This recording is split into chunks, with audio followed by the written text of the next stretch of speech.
वेळ दिलात. तर सांगायचं झालं तर उत्कर्ष ग्लोबल फाउंडेशन आतापर्यंत 5 स्टेटमध्ये काम करत आहे, जसं की महाराष्ट्र, तामिळनाडू, पंजाब, उत्तर प्रदेश आणि आंध्र. आणि मेन जे आमचं काम आहे ते म्हणजे say no to single use of plastic, जे इन्व्हायरमेंटल प्रोटेक्शनचं प्रोजेक्ट आहे. आणि त्याच्यानंतर बोलायचं झालं तर आपलं जे प्रोजेक्ट चालू आहे ते उत्कर्ष इन्व्हायरमेंटल वारी. त्याच्यामध्ये आता तुम्हाला सगळ्यांना माहितीच असेल की पंढरपूरची वारी आपली एव्हरी इयर चालूच असते. म्हणजे खूप लोक भाविक सगळेजण आपले वारीला जातच असतात. तर तिथे खूप सारा प्लास्टिकचा यूज होतो, जो म्हणजे इन्व्हायरमेंटला पण हार्म करतो. म्हणजे त्याच्यानंतर काही आपण यूजच करू शकत नाही. मग ती आयडिया आली आमच्या सरांना आणि त्याच्यातनं त्यांनी स्टार्ट केलं की आपण त्या प्लास्टिकचा यूज कसा बंद करू शकतो. म्हणजे जो सिंगल यूज प्लास्टिक आहे तर त्याचा यूज आपण कसा बंद करू शकतो. तर त्याच्यासाठी सर आपले एक कल्पना घेऊन आले, ती म्हणजे स्टीलची बॉटलचं डिस्ट्रीब्युशन करायचं. जे भाविक येत आहेत, आपले वारीला जात आहेत, त्यांना आम्ही वेगवेगळ्या ठिकाणी स्टीलच्या बॉटल्स आणि हे क्लोथ बॅग डिस्ट्रीब्यूट करतो. फ्री ऑफ कॉस्टमध्ये आहेत त्या. आणि सरांबद्दल सांगायचं झालं तर सर ॲडव्होकेट आहेत. त्यांनी म्हणजे त्यांची पूर्ण जर्नी म्हणजे त्यांनी फ्रॉम स्कूलिंग टू आतापर्यंत प्रोफेशन ते पूर्ण सोशल वेलफेअरमध्येच काम करत आहेत. आणि त्यांना लोकांना मदत करायला, सपोर्ट करायला खूप असं इच्छा असते पहिल्यापासूनच. मग ते त्यांनी तसं ही जर्नी पूर्ण स्टार्ट केली. सरांकडे मी आता हँडओव्हर करते, मग ते पूर्ण प्रोजेक्टबद्दल आपल्याला ब्रीफिंग देते. थँक्यू पूजा. सर्वांना नमस्कार. जसं तुम्ही आता पूजाजींकडून ऐकलं की उत्कर्ष ग्लोबल फाउंडेशन ही एक सामाजिक संस्था आहे. We are working in various charitable activities since 2010 आणि मुख्यत्वे प्राणी कल्याण, एन्व्हायरमेंट, वुमन एज्युकेशन, एम्पॉवरमेंट ह्या प्रोजेक्ट्समध्ये संस्था कार्यरत आहे. संस्थेचं काम जे आहे 5 राज्यांमध्ये सुरू आहे: महाराष्ट्र, पंजाब, तामिळनाडू, उत्तर प्रदेश आणि आंध्र प्रदेश. आणि मेन जे प्रोजेक्ट्स आपल्या संस्थेचे आहेत, ऑर्गनायझेशनचे आहेत, ते say no to single use plastic. आता तुम्ही बघितलं असेल जानेवारी 2024ला जेव्हा श्रीरामांचं भव्य मंदिर उद्घाटन झालं तर तिथे उत्तर प्रदेश गव्हर्नमेंट बरोबर आम्ही 250 क्लोथ बॅग वेंडिंग मशीन तिथे इन्स्टॉल केलेले आहे. त्याच्यामध्ये भाविक जे आहेत, जे पण व्हिजिटर आहेत, ते 10 रुपयाचा कॉईन टाकून किंवा 10 रुपयाच्या UPIच्या पेमेंटने दे कॅन गेट द एक क्लोथ बॅग. एक 10 रुपयामध्ये त्यांना एक कापडी पिशवी त्या अयोध्येमध्ये उपलब्ध होत आहे. आणि अशा प्रकारचे जे इव्हेंट आहे 2010 पासून रेग्युलर बेसिसवरती उत्कर्ष ग्लोबल फाउंडेशन करत आहे. पर्यावरण वारीचं म्हणायला गेलं तर एक संकल्पना मनामध्ये आली आणि त्या संकल्पनेमध्ये असं जाणवलं की आपण बघत आहोत की जेव्हा वारीचा जो रूट फिक्स असतो, संत तुकोबांचे असो किंवा संत ज्ञानेश्वरांचे असो, तेव्हा बहुतेक संस्था, बहुतेक राजनीतिक दल हे प्लास्टिकच्या बॉटल्स किंवा पाण्याच्या बॉटल जे आहेत ते वितरण करत आहे. त्या एक पर्टिक्युलर पिरियड नंतर एक तास 2 तासानंतर त्या प्लास्टिक बॉटलचा जेव्हा यूज संपतो तेव्हा ती प्लास्टिक बॉटल जी आहे ती रस्त्यावरती लिटर म्हणून ती पडत आहे. आणि त्याचा जो भार आहे, ती जी काही महानगरपालिका असेल किंवा लोकल नगर परिषद असेल तो त्यांना करावा लागतो. आता शासनाने काय केलंय की जसेच पालखीचा रूट पुढे गेला की पाठीमागं नगर परिषदेचे जे लोक आहेत किंवा महानगरपालिकेचे जे सफाई कर्मचारी आहेत त्यांना ते कचरा जो आहे तो गोळा करावा लागतो. तर तुम्ही त्याच्यामध्ये बघताल तर 80 to 90% इज प्लास्टिक. आणि म्हणून उत्कर्ष ग्लोबल फाउंडेशनने ह्या वेळेस उत्कर्ष पर्यावरण वारी एक कन्सेप्ट जो आहे तो लॉन्च केला. आणि ह्या उत्कर्ष पर्यावरण वारीमध्ये आम्ही एक टार्गेट ठेवला की 5 लाख कापडी पिशव्या आणि 2.5 lakh stainless steel water bottle ह्या आपण भाविकांमध्ये ज्या आहेत त्या डिस्ट्रीब्यूट करायच्या. 20 लाखाहून जास्त जे आहेत भाविक पंढरपूरमध्ये जमा होणार आहेत पंढरपूरच्या वारीसाठी. तेवढा टार्गेट तर आम्ही पूर्ण करू शकलो नाही, पण ही एक सुरुवात आहे.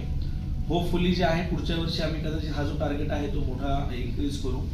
जेव्हा ह्या प्रोजेक्टची संकल्पना माननीय मुख्यमंत्री एकनाथ शिंदे साहेबांना आम्ही कळवली तर त्यांना हे खूप म्हणजे हा जो प्रोजेक्ट आहे खूप त्यांच्या मनाला आवडला आणि त्यांनी देखील जे आहे पूर्णपणे त्यांचं सहकार्य आम्हाला देण्याचं निर्देश कन्सर्न ऑफिसर्सला, अधिकाऱ्यांना दिले. ह्या प्रोजेक्टमध्ये महाराष्ट्र पोल्युशन कंट्रोल बोर्ड, त्याच्यासोबत महाराष्ट्र गव्हर्नमेंटचे जे एन्व्हायरमेंट डायरेक्टरेट ऑफ एन्व्हायरमेंट आहे ते ह्या प्रोजेक्टमध्ये पार्ट आहेत. त्यासोबत जे लोकल कॉर्पोरेशन आहे, 28 तारखेपासून आम्ही हा जो प्रोजेक्ट चालू केलेला आहे 28 जूनपासून, तर 28 जूनला आम्ही देहूमध्ये कार्यक्रम केला. त्याच्यामध्ये आम्ही 50,000 कापडी पिशव्या, 50,000 वॉटर बॉटल डिस्ट्रीब्यूट केल्या. त्याच्यानंतर आळंदीमध्ये देखील आम्ही हा कार्यक्रम केला. त्याच्यामध्ये 50,000 बॉटल, 50,000 कापडी पिशव्या आम्ही डिस्ट्रीब्यूट केल्या. त्याच्यानंतर प्रोग्राम आमचा 4 तारखेला सासवडला झाला. त्याच्यानंतर 7 तारखेला आम्ही बारामतीला होतो आणि त्याच्यानंतर 10 तारखेला आम्ही 11 तारखेला आम्ही इंदापूरला देखील हा कार्यक्रम केला. तर सर्वात मोठा जो कार्यक्रम आहे तो आपला पंढरपूरला होणार आहे. तिथे स्वतः मुख्यमंत्री साहेबांचं जे आहे, आम्ही एक्सपेक्ट करत आहोत की स्वतः साहेब येऊन, मुख्यमंत्री महोदय येऊन ते कार्यक्रमाचा जो आहे ते उद्घाटन करतील.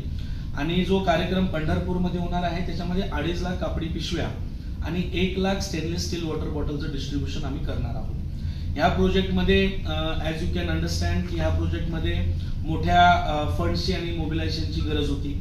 तर ह्याच्यासाठी आम्हाला CSR मध्ये इंडोफिल इंडस्ट्रीज लिमिटेड असेल, रमा फॉस्फेट्स लिमिटेड असेल, हायकल लिमिटेड असेल, त्याच्यानंतर matrix chemical and fertiliser limited असेल, तर ह्या कंपन्यांनी आम्हाला त्यांच्या CSR मार्फत जे आहे ती मदत केलेली आहे.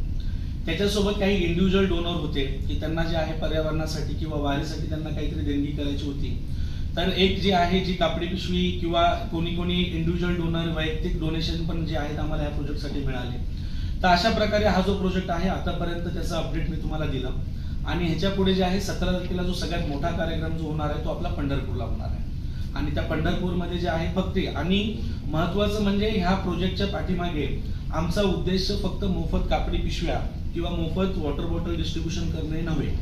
याच्या मागे आमचा दृष्टिकोन फक्त एकच आहे की लोकांनी जे आहे ह्या प्लास्टिक पिशव्याला आणि प्लास्टिक बॉटल्सला कुठंतरी ना म्हणावे. आणि त्याच्यासाठी मी अवेअरनेस प्रोग्राम देखील करत आहोत. आम्ही तुम्हाला काही फोटोग्राफ शेअर करू. तर त्याच्यामध्ये भजनी मंडळी किंवा जे काही तिथे संगीत कार्यक्रम होत आहेत तर त्याच्यामध्ये पर्यावरण, प्लास्टिक पोल्युशन ह्याच्यावरती आम्ही पर्यावरण म्हणजे ते जागरूकता अभियान आम्ही राबवत आहोत. त्याच्यासोबत आम्ही पथनाट्य जे आहेत ते राबवत आहोत. आम्ही तिथे छोटे छोटे जे स्किट किंवा नाटकं जे आहेत त्या कार्यक्रमांमध्ये आयोजित करत आहोत. कारण का, हे आपल्या म्हणजे सामान्य जनतेला ह्याची कल्पना नाहीये की ज्या गौरक्षा किंवा गौमातांसाठी आपण मोठी मोठी आंदोलनं करत आहोत. पण आमचे ॲनिमल हॉस्पिटल आहेत उत्कर्ष ग्लोबल फाउंडेशनचे. तर आम्ही मुंबईला आमचं ॲनिमल हॉस्पिटल आहे भांडुपला. तर तिथे आम्ही एका गायची सर्जरी केली होती. तर त्याच्यामध्ये आम्हाला 70 ते 75 किलो प्लास्टिक जे आहे आम्ही त्या गायच्या पोटातून रिकव्हर केलं होतं. तर हे जेव्हा आम्ही लोकांना सांगतो तेव्हा लोकांना ह्याची कल्पना नाहीये की खरंच असं असू शकतं. आपले जे मायक्रोप्लास्टिकचे जे इन्ग्रेडियंट्स आहेत ते जे आपण चिकन खातोय, जे आपण फिश खातोय किंवा आपण ज्या भाजीपाला जे खातोय तर त्याची कस कमी होण्याचं कारण देखील प्लास्टिक आहे. एका प्लास्टिक पिशवीला डिग्रेड किंवा बायोडिग्रेड होण्यासाठी 1700 ते 1800 वर्ष जे आहेत ते लागत आहेत. म्हणजे जी प्लास्टिक पिशवी भूतकाळामध्ये जी इन्व्हेंट झाली होती ती आतापर्यंत ह्या भूतलावरती कुठे ना कुठे समुद्रामध्ये, कोणत्या तरी नदीमध्ये, कुठेतरी जमिनीमध्ये जी आहे ती अजून पण उपलब्ध आहे. आणि त्याच्यामुळे उत्कर्ष ग्लोबल फाउंडेशनचा जो मेन ऑब्जेक्ट आहे say no to single use plastic.